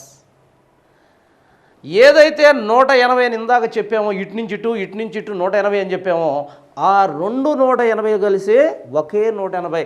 ఇది ఎట్టా 0 ఇక్కడ ఉందో, వెనక వైపున ఇది గోళం కదా, వెనక వైపున యాక్చువల్గా ఇటు నుంచి 1 2 3 4 వరుసగా తీసుకుంటే వెనక్కి పోయేలకే ఇక్కడికి వచ్చేలకే 180, ఇటు నుంచి ఇటు వచ్చేలకి ఇక్కడ 180, ఆ 180 కలిసి ఒకటే. జీరో ఇటు ఎట్టుందో ఇటు వైపున వెనక వైపున 180 రేఖాంశం అదే విధంగా ఉంటుంది. ఒకటే ఉంటుంది 180 రేఖాంశం. ఇప్పుడు చూడండి 179 ఇవి, 179 అవి, ఈ రెండింటికి కలిపి 181. అంటే 180 అనేది 1, ఇది 180 డిగ్రీస్ది 1 డిగ్రీ. ఆ తర్వాత ఈ 179 డిగ్రీలుగా డివైడ్ చేశారు. ఆ తర్వాత 0 డిగ్రీ. ఇప్పుడు మొత్తం ఎంత చూడండి, 179 1 ఏమవుతుంది 359. ఇది 0 అనేది 1 ఏమవుతుంది 360 డిగ్రీలు. జాగ్రత్తగా గమనించాలి, ఇక్కడ చాలా క్రిటికల్గా ఉంటుంది, ఇక్కడ జాగ్రత్తగా గమనించాలి. ఇక్కడ మనం చూసినట్టయితే అన్నిటికన్నా ఇంపార్టెంట్ ఏంటంటే దీంట్లో మనం చెప్పుకోవాల్సింది, దీనిలో యాక్చువల్గా ఇటు 170 మొత్తం కలిసి 360 ఎట్టొచ్చింది అనేది చాలా ఇంపార్టెంట్. అంతకన్నా కూడా ఇంపార్టెంట్ ఏంటంటే ఇది 180 అన్నాం చూసావా, ఒకటే. అంటే ఈ రెండు కలిసి, ఈ రెండిట్లో 180 ఒకటిగా కలిసి అది ఒకటే తీసుకున్నారు అని చెప్పాం కదా. రెండు వచ్చేసట కలిసిపోయినాయి. యాక్చువల్గా అవి రెండు దీనికి 180 అదే. ఇక్కడి నుంచి లెక్కిస్తే 1 2 3 180 ఈ వెనకుంటుంది, అది ఇక్కడి నుంచి లెక్కించినా అదే 180. ఆ 180 అంటారు చూసారా, దాన్నే ఇంటర్నేషనల్ డేట్ లైన్ అంటారు. ఇంటర్నేషనల్ డేట్ లైన్ అంటారు. దాన్ని ఏమంటారు, ఇంటర్నేషనల్ అంతర్జాతీయ దినరేఖ. అంతర్జాతీయ దినరేఖ అంటారు. ఏంది అసలు అంతర్జాతీయ దినరేఖ అంటే? Ideal international date line, IDL international date line. ఏందది? ఏదైతే రెండు కలిసిన 180 డిగ్రీస్ రేఖాంశాన్ని ఇంటర్నేషనల్ డేట్ లైన్ అంటారు. ఎందుకని చూడండి, ఇక్కడ ఆ రేఖాంశం నుంచి ఇటు వెళ్ళిపోయాం కదా, ఆ ఇంటర్నేషనల్ డేట్ లైన్ నుంచి పశ్చిమంగా ఒక వ్యక్తి జస్ట్ ఆ ఇంటర్నేషనల్ డేట్ లైన్ దాటి తూర్పుగా ప్రయాణించాడు అనుకోండి, జస్ట్ అటు దాటాడు అనుకోండి, పశ్చిమంగా నుంచి అటు దాటితే ఒకరోజు తేడా వస్తుంది.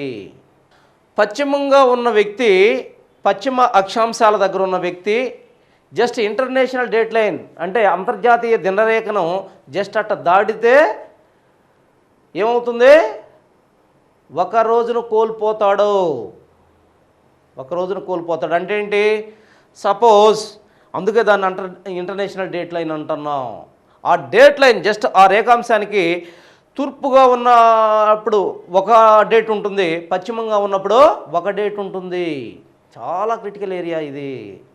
అంతేకాకుండా ఈ ఇంటర్నేషనల్ ఇప్పుడు ఇక్కడ గీసాం, ఏ విధంగా ఉన్నాయి ఇవి లైన్లుగా ఉన్నాయి, స్ట్రైట్ లైన్లుగా. కానీ ఇంటర్నేషనల్ డేట్ లైన్ స్ట్రైట్ లైన్గా ఉండదు.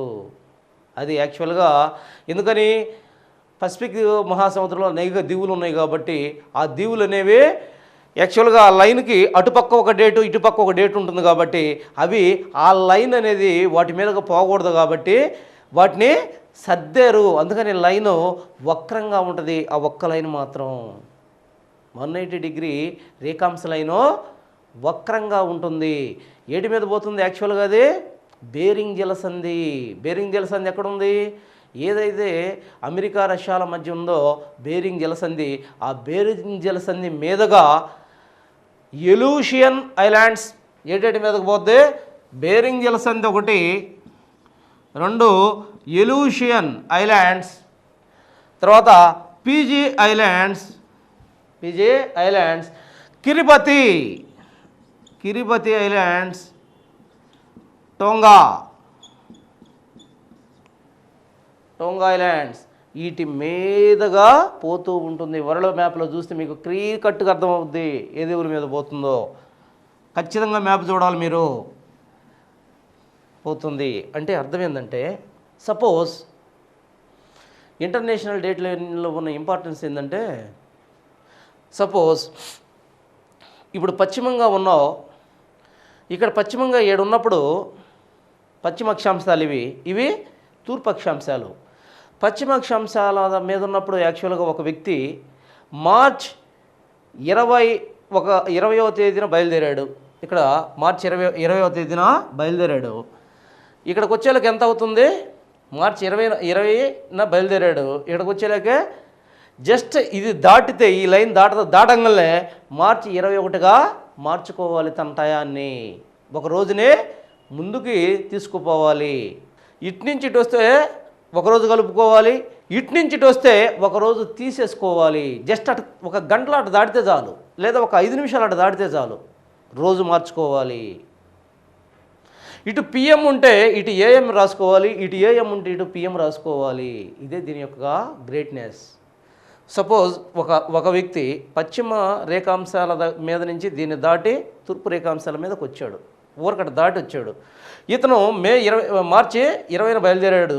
ఇక్కడ మనం దాటంగా మార్చి 21గా చేసుకోవాలి. అంటే అర్థం ఏంటి? దానివల్ల అతను ఒక రోజును కోల్పోయాడు. చాలా డిఫికల్ట్గా అడుగుతాడు ఇక్కడ. పశ్చిమం నుంచి తూర్పుగా వచ్చిన వ్యక్తి దినాన్ని కోల్పోయాడా, లాభం పొందాడా? ఎనాలిసిస్ చేసుకోవడం చాలా కష్టం.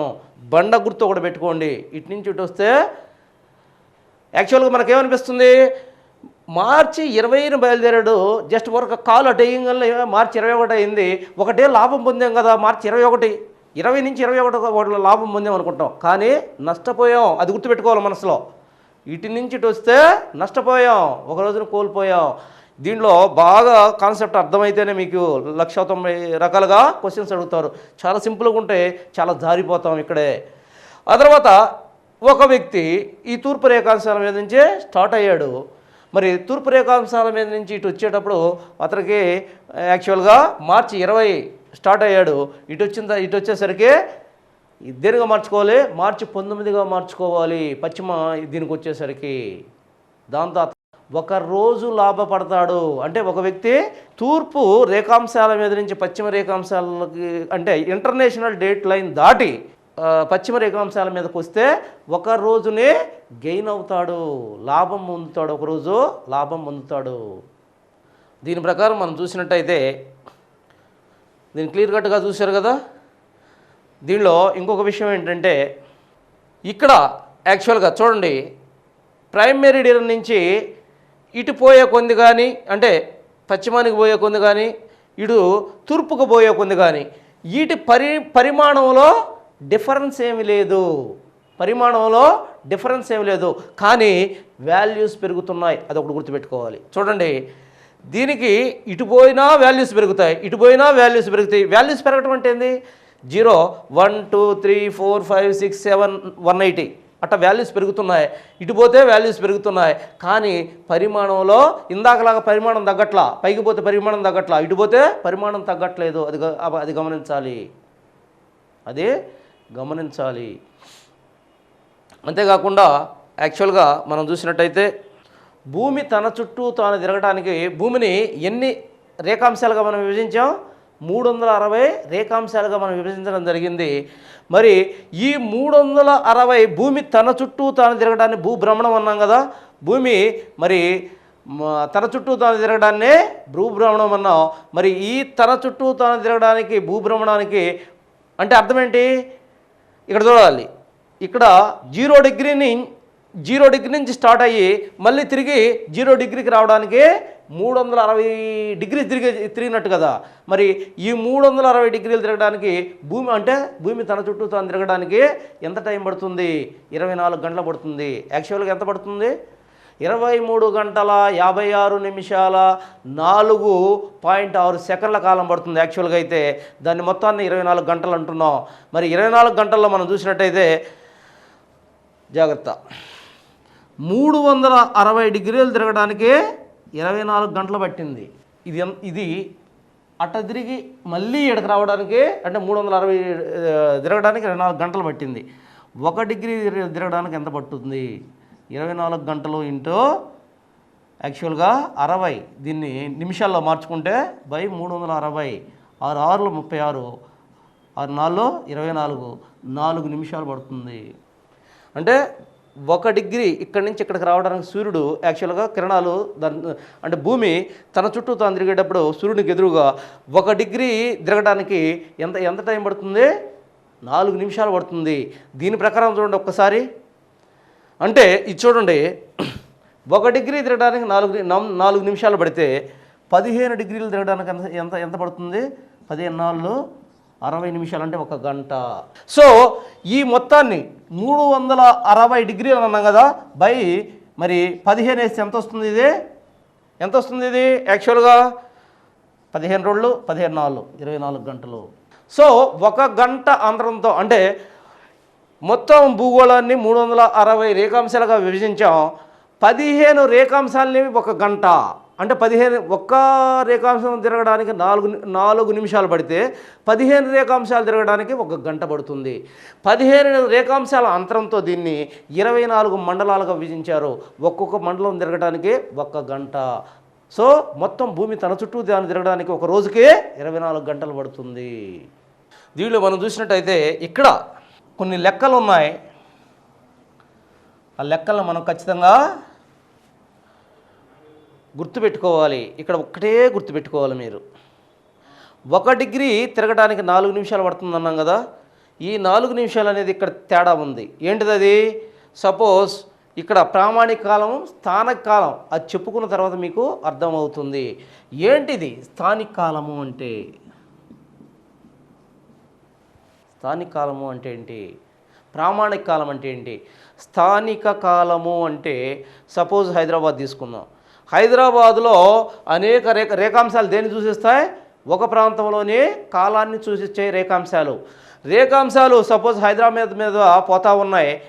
హైదరాబాద్ మీద రేఖాంశాలు పోయేటప్పుడు ఏ రేఖాంశం మీద అయితే మామూలుగా సూర్యుడి కిరణాలు నిట్ట నిలువుగా పడతాయో ఆ నిట్ట నిలువుగా పడ్డన ఆ సమయాన్ని 2 గంటలుగా తీసుకొని మరి దాన్ని ఆ ప్రాంతానికే స్థానిక సమయం అనే చెప్పడం జరుగుతుంది. ఆ సమయాన్ని స్థానిక సమయం అని చెప్పడం జరుగుతుంది. అయితే విచిత్రం ఏంటంటే ఒక దేశం రైటే ప్రకాశం డిస్టిక్ తీసుకున్నాం, లేదా కరీంనగర్ డిస్టిక్ తీసుకుందాం. ఏ డిస్టిక్ ఆ డిస్టిక్కి అనేకమైన 2-3 దాని మీద రేఖాంశాలు పోతుంటాయి. వాటి మీద ఏదైతే టైము అవుతుందో 2 గంటల టైంగా తీసుకున్న దాన్ని స్థానిక టైంగా మనం గుర్తించడం జరిగింది. దాన్నే స్థానిక సమయం అన్నాం. కానీ మన ఆంధ్రప్రదేశ్ మొత్తానికి తీసుకునేలాగే లేదా భారతదేశం మొత్తం తీసుకునేలాగే మరి రకరకాల కొన్ని వందల యాక్చువల్గా రేఖాంశాలు పోతుంటాయి. మరి అన్ని రేఖాంశాల మీద స్థానిక సమయాలే అయ్యి అన్నిటి మీద తీసుకుంటే మరి ఆ ప్రాంతంలో ఉన్న ఏం జరుగుతుంది?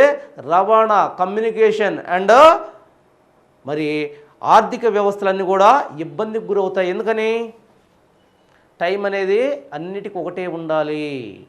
ఇక్కడ 1 గంట, ఇక్కడ హైదరాబాద్లో 9 గంటలంటే అక్కడ కలకత్తాలో 2 గంటలో ఎంత అయిందనుకోండి వాస్తవంగా. ఆ రకంగా టైం డిఫరెన్స్ వచ్చిందంటే కమ్యూనికేషను దెబ్బతింటుంది. ఎందుకని? అంతా ఆన్లైన్లో ఇప్పుడు ఎంత టైం ఉందో అంత టైం అనేది చూసించాలి. ఒకే టైంని తీసుకోవాలి దేశానికి. అది ఇక్కడ ఇబ్బంది అవుతుంది. దేనికి దానికి స్థానిక సమయాన్ని తీసుకుంటే, స్థానిక సమయం అంటే చెప్పాను కదా, ఒక ప్రాంతంలో సూర్యకిరణాలు ఏదైతే రేఖాంశం మీద నిటనిలువుగా పడతాయో దాన్ని ఆ ప్రాంతంలో 2 గంటల సమయంగా తీసుకొని లెక్కించే సమయాన్ని స్థానిక సమయం అంటాం. అట్లా స్థానిక సమయాలు తీసుకుంటే అనేక రేఖాంశాలు ఉంటాయి ఒక ప్రాంతంలో, అన్నిటినీ తీసుకోవాల్సి వస్తుంది. అన్నిటిని తీసుకుంటే కన్ఫ్యూజు. అందుకని ఏం జరిగిందంటే 1884లో యాక్చువల్గా ఎక్కడ మరి కలకత్తాలో న్యూయార్క్లో 1884లో ఒక ఖగోళ సదస్సు జరిగింది. మరి ఆ ఖగోళ సదస్సులో ఏం తీసుకున్నారు? ఆ ఖగోళ సదస్సులో ఏం తీసుకున్నారంటే ప్రామాణిక సమయం అనే ఒక కొత్త దానికి నాంది పలికింది. ఒక కొత్త నిర్వచనానికి నాంది పలికింది. అక్కడ ఎక్కడ నాంది పలికింది? 1884లో న్యూయార్క్ సదస్సులో ఒక కొత్త వినూత్నమైన విధానానికి నాంది తెరదీశారు. దాన్నే ఏమన్నారో ప్రామాణిక సమయం అంటున్నాము. మరి ఈ ప్రామాణిక సమయం అంటే ఏంటి అని మనం చూసినట్టయితే మనం ఇందాక చెప్పుకున్నాం. యాక్చువల్గా భారతదేశం తీసుకున్నాం. భారతదేశం మీద అనేక అది యాక్చువల్గా రేఖాంశాలు గీయబడి ఉన్నాయి. ఆ రేఖాంశాల మీద ప్రతి రేఖాంశం మీద ఏ టైం అయితే తీసుకుంటుందో దాన్ని స్థానిక సమయం అంటున్నాం. మరి ఈ స్థానిక సమయాలన్నిటి నుంచి ఒక స్థానిక సమయాన్ని తీసుకున్నారు. ఎట తీసుకున్నారు జాగ్రత్తగా గమనించండి. ఇక్కడ సపోజ్ ఇది భారతదేశం. ఈ భారతదేశం మీద అనేక రేఖాంశాలు పోతా ఉన్నాయి. వీటిల్లో మధ్య రేఖాంశాన్ని తీసుకున్నారు. వీటన్నింటిని వదిలేశారు. మధ్య రేఖాంశాన్ని తీసుకొని దాన్ని ప్రామాణిక రేఖాంశం అని గుర్తించారు. ఈ ప్రామాణిక రేఖాంశం మీద సూర్యకిరణాలు నిట్ట నిలువుగా పడ్డప్పుడు దాన్ని 2 గంటల సమయంగా తీసుకొని లెక్కించి దాన్ని భారతదేశం మొత్తానికి సపోజ్ నేను ఉదాహరణ చెప్తున్నా, ఆ విధంగానే దేశాలన్నిటి కూడా అనువర్తించారు. ఆ విధంగా యాక్చువల్గా ఏ దేశానికి ఆ దేశం మరి దాన్ని తీసుకొని తక్కిన వాళ్ళందరూ కూడా తమ టైమ్స్ని దాన్ని చూసి సరి చేసుకుంటారు. దాన్నే ప్రామాణిక రేఖాంశం అంటాం, ప్రామాణిక సమయం అంటున్నాము. మరి భారతదేశంలో ప్రామాణిక సమయం ఏంటి? ప్రపంచంలో ప్రామాణిక సమయం ఏంటి? ఏ దేశానికి ఆ దేశం ప్రామాణిక సమయాలు ఉన్నాయి. ప్రపంచం మొత్తంలో చూసినట్టయితే యాక్చువల్గా మనం చూద్దాం. ప్రపంచం మొత్తంలో చూసినట్టయితే ప్రామాణిక సమయాలు 24 ఉన్నాయి. ప్రపంచం మొత్తంలో ప్రామాణిక సమయాలు 24 ఉన్నాయి. పెద్ద పెద్ద దేశాలకే ఎక్కువ ప్రామాణిక సమయాలు ఉన్నాయి. మరి చిన్న దేశాలకి 1-2 మాత్రమే ఉన్నాయి. విచిత్రం ఏంటంటే అన్నిటికన్నా ఎక్కువ దేనికి ఉన్నాయి ప్రపంచంలో ప్రామాణిక రేఖాంశాలు, ప్రామాణిక సమయాలు దేనికి ఎక్కువగా ఉన్నాయి? రష్యాకి 11 ఉన్నాయి. జాగ్రత్త గుర్తుపెట్టుకోవాలి. ఇది రష్యాకి 11 ఉన్నాయి. కెనడాకి 6 ఉన్నాయి. రష్యాకి 11, కెనడాకి 6, తర్వాత కెనడా కాదు అమెరికాకి 6, కెనడాకి 5, ఆస్ట్రేలియాకి 3, ఈ విధంగా ఉన్నాయి. మరి భారతదేశాన్ని మనం చూసినట్టయితే భారతదేశానికి ఒకటి ఉంది. ఏంటిది అది? 82.5 డిగ్రీ ఈస్ట్ రేఖాంశం. చెప్పాను ఇది మన భారతదేశంలో ఏ స్టేట్స్ మీదుగా ప్రయాణిస్తుంది ఇది అని కూడా చెప్పానా? ఫస్ట్ చాప్టర్లో వచ్చింది ఇది మనకి. సో ఇక్కడ మనం ఏం చూడాలంటే భారతదేశానికి అయితే ఈ ప్రపంచంలో ఎన్ని అనేది మనం చెప్పాల. ఇక్కడ ప్రపంచాన్ని గురించి చెప్తున్నాం కాబట్టి ప్రపంచం అంతా కూడా చెప్పాం. ఇది 82.5 డిగ్రీ ఈస్ట్ రేఖాంశం. మరి ఈ 82.5 డిగ్రీ ఈస్ట్ రేఖాంశం మనం చూసినట్టయితే ఇది భారతదేశానికి సంబంధించింది. ఇక్కడ బాగా జాగ్రత్తగా గమనించండి. మరి ప్రపంచం ఏ దేశానికి ఆ దేశానికి మన ప్రామాణిక రేఖాంశాలు అంటే ప్రామాణిక కాలాలు ఉన్నాయి. మరి ప్రపంచం మొత్తానికి కూడా ఒక ప్రామాణిక కాలం ఉండాలి. దేశాలకు ఉంచుకున్నాం బాగానే ఉంది.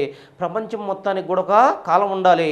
దాన్ని ప్రపంచ దేశాలు మరి ప్రపంచం దగ్గరకు వచ్చినప్పుడు ప్రపంచ దేశాలన్నీ కూడా దాన్ని ఆమోదించాలనే ఉద్దేశంతో దేన్ని తీసుకున్నారు? దాన్ని ప్రామాణిక రేఖాంశంగా గ్రీన్విచ్ రేఖాంశాన్ని ప్రామాణిక రేఖాంశంగా తీసుకున్నారు. ప్రపంచానికి ప్రామాణిక రేఖాంశంగా గ్రీన్విచ్ రేఖాంశాన్ని తీసుకున్నారు. భారతదేశానికి 82.5 డిగ్రీల ఈస్ట్ రేఖాంశాన్ని తీసుకున్నారు. ఇక్కడ చూడండి, ఇది ప్రామాణిక రేఖాంశం, ఇది 0 డిగ్రీ రేఖాంశం. మరి భారతదేశానికి నార్త్ ఇక్కడ అంటే ఈస్ట్లో 82.5 డిగ్రీల ఇక్కడ రేఖాంశం ఇక్కడ ఉంటుంది భారతదేశానికి. ఇక్కడున్న రేఖాంశం భారతదేశం రేఖాంశం. మరి ఆ రేఖాంశాన్ని మనం చూసినట్టయితే యాక్చువల్గా మరి దీనికి మధ్య టైం గ్యాప్ ఎంత? 5.5 డిగ్రీల టైం గ్యాప్ ఉంటుంది. చాలాసార్లు చదువుకున్నాం, చాలాసార్లు ఇచ్చాడు ఈ బిట్టు.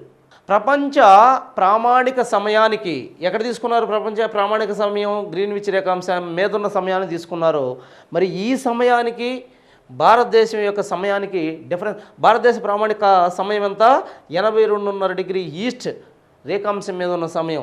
దీనికి మధ్య తేడా ఎంత ఉంది సమయం? అది అంటే 5.5 గంటలు ఉంది. ఏ విధంగా చూద్దాం. ఇక్కడ చూడండి, యాక్చువల్గా 1 డిగ్రీ ఇటు నుంచి అటు పోవడానికి 1 డిగ్రీ యాక్చువల్గా వాస్తవంగా అయితే వీటి రెండింటి మధ్య ఉన్న గ్యాప్ 121 కిలోమీటర్లు. ఇందాక వీటి గ్యాప్ 111 కిలోమీటర్లు అన్నాం. వీటి రెండింటి మధ్య ఉన్న గ్యాప్ ఇక్కడ వరకు 121 కిలోమీటర్లు. కానీ ఇటు పోయే కొన్ని గ్యాప్ ఏమవుతుంది? తగ్గిపోతూ ఉంది. ఇక్కడే గ్యాప్ ఎక్కువ, ఇటుపోయే కొద్ది తగ్గి తగ్గి ఇక్కడ పాయింట్ అయిపోతుంది. అది కూడా గుర్తుపెట్టుకోవాలి. సో అది అక్కడ పక్కన పెడదాం. మనకి ప్రామాణిక రేఖాంశానికి మధ్య 5.5 గంటలు అన్నాం. ఎట్టా ప్రామాణిక రేఖాంశం యాక్చువల్గా 0 డిగ్రీస్, మందంతా ఎక్కడని చెప్పాం 82.5 డిగ్రీ ఈస్ట్ అన్నాం, ఇటు పక్క అన్నాం. ఓకే, ఇక్కడ చూడండి, ఇక్కడ కూడా గమనించాలి మీరు. 1 డిగ్రీ తిరగడానికి 4 నిమిషాలు పడుతుందన్నాం. ఇక్కడ ఏదైతే ప్రామాణిక రేఖాంశం నుంచి టైం లెక్కేస్తున్నామో ఇటు తూర్పుగా పోయే కొంది ప్రతి రేఖాంశానికి 4 నిమిషాలు కలుపుకోవాలి. ఇటు పశ్చిమంగా వచ్చేటప్పుడు ప్రతి రేఖాంశానికి 4 నిమిషాలు తీసేసుకోవాలి. సో అది కూడా గమనించుకోండి, దాన్ని బట్టి లెక్కేద్దాం. చూడండి, ఇప్పుడు చూడండి, 1 డిగ్రీకి 4 నిమిషాలు, మరి 82.5 డిగ్రీలకి ఎన్ని నిమిషాలు? 82.5 ఇంటూ 4, యాక్చువల్గా 4 2 8, 4 8 32, 33, 4 అర్ధలు యాక్చువల్గా 2, మరి 4 2 8, 9 10, యాక్చువల్గా 4 8 32, 33, 330. మరి ఈ 330 యాక్చువల్గా 60 అంటే గంటల్లోకి మనం మార్చుకున్నట్టయితే ఎంత వస్తుంది? 5.5 గంట వస్తుంది. అవునా? 5.5 గంట వస్తుంది. 5.5 గంట మనం ముందున్నాము. 5.5 గంట మనం ముందున్నాము. ఈ విషయాన్ని ఖచ్చితంగా గమనించాలి. దీంతో మీకు కొన్ని లెక్కలు చెప్తాను, మరి ఆ లెక్కల్ని మీరు చెయ్యాలి. యాక్చువల్గా దీంట్లో మనం చూసినట్టయితే ఫస్ట్ లెక్క 45 డిగ్రీలు ఈస్ట్ ఉన్నప్పుడు యాక్చువల్గా 10 డిగ్రీలు ఈస్ట్ దగ్గర మనకి 10 గంటలు అయింది. లండన్ దగ్గర ఎంత అంటే 45 ఇంటూ 4 నిమిషాలు. ఈ రెండింటి మధ్య అంతరం ఎంత? లండన్కి దీనికి మధ్య గ్యాప్ ఎంత? యాక్చువల్గా 45 డిగ్రీలు వచ్చింది. మరి 45 ఇంటూ ఇది చేసినట్టయితే 180 అవుతుంది. 180 మార్చుకుంటే 3 గంటలు అవుతుంది. మరి 10 గంటల్లో 3 గంటలు తీసేస్తే 7 గంటలు. ఎక్కడ? లండన్లో టైం అంతా 7 గంటలు. 7 గంటల మరి ఏఎం, ఇది 7 గంటల ఏఎం, 7 AM అవుతుంది. ఓకే, ఇది గమనించాలి. ఆ తర్వాత మనం చూసినట్టయితే ఇంకొక లెక్క తీసుకుందాం. ఈసారి పశ్చిమంగా ఏ అనే వ్యక్తి పశ్చిమంగా ఉన్నాడు. పశ్చిమంగా 30 డిగ్రీల దగ్గర ఉన్నాడు. 30 డిగ్రీల రేఖాంశం మీద ఉన్నాడు. అప్పుడు అక్కడ అతను టైం చూసుకుంటే ఎక్కడ? సపోజ్ ఇక్కడ న్యూయార్క్ దగ్గర అతను టైం చూసుకుంటే ఎంత ఉంది? 10 AM ఉంది. టైం 10 AM ఉంది. న్యూయార్క్ దగ్గర ఉన్నాడు, టైం చూసుకున్నాడు, 10 AM ఉంది. ఆ తర్వాత మరి ఇక్కడ 20 డిగ్రీల ఇది వెస్ట్, ఈస్ట్లో ఒక వ్యక్తి ఉన్నాడు. ఆ వ్యక్తిని టైం అడిగాడు ఎంత అని. ఆ వ్యక్తి ఏమని చెప్పాడంటే మరి ఇక్కడ ఇంత టైం అయింది అన్నాడు. మరి ఆ టైం ఎంత? ఇప్పుడు 30 డిగ్రీల వెస్ట్, 20 డిగ్రీల ఈస్ట్, ఎంత మొత్తం? 30 + 20 యాక్చువల్గా ఎంత? అది 50. 50 డిగ్రీలు తీసుకున్నామంటే 50 డిగ్రీలు ఇంటూ 4 ఎంత? 200. 200 యాక్చువల్గా 200 నిమిషాలని మనం 60తో బ్రాగిచ్చామంటే 6 3 18, 6 3 18, 3:30 తీసుకున్నామంటే యాక్చువల్గా ఇక్కడ 10 AM అన్నాం. 10 AMలో నుంచి 3:30 కానీ తీసేసినట్టయితే యాక్చువల్గా ఏమొస్తుంది? 6:30. 6:30 ఏంది ఇది? 6:30 అనేది 20 డిగ్రీల ఈస్ట్ దగ్గర, సారీ, ఇటు పోయేటప్పుడు మనం కలపాలి. జాగ్రత్తగా ఉండాలి, ఇక్కడ కన్ఫ్యూజ్ అయ్యేది అక్కడే. ఇటు పోయేటప్పుడు యాక్చువల్గా కలపాలి కాబట్టి ఎందుకని బండగా గుర్తుపెట్టుకోండి. టైం లెక్క వేసేటప్పుడు ఇటు నుంచి ఇటు లెక్క అయితే కలపాలి, ఇటు నుంచి ఇటు అయితే తీసేయాలి. ఇటు పిఎంగా ఉంటే ఇటు ఏఎం పెట్టుకోవాలి, ఇటు ఏఎంగా ఉంటే ఇటు పిఎం పెట్టుకోవాలి. అవి రెండు గుర్తుపెట్టుకోండి. తర్వాత ఇక్కడ 13.30. 13.30 అంటే యాక్చువల్గా ఏమవుతుంది? అది 1:30 PM 1:30 PM 1:30 PMగా ఉండాలి. ఈ రకంగా అనేక రకాల లెక్కలు మనం చేసుకోవచ్చు. అనేక రకాలుగా ఈ లెక్కలు మనం చేసుకుంటూ ఉండొచ్చు దీని దగ్గర. సో అనేక రకాల దీన్ని ఆధారం చేసుకొని మీరు అనేక రకాలుగా లెక్కలు చేయొచ్చు. అనేక లెక్కలు ఉంటాయి. మరి ఆ లెక్కల మీద క్వశ్చన్స్ వస్తూ ఉన్నాయి.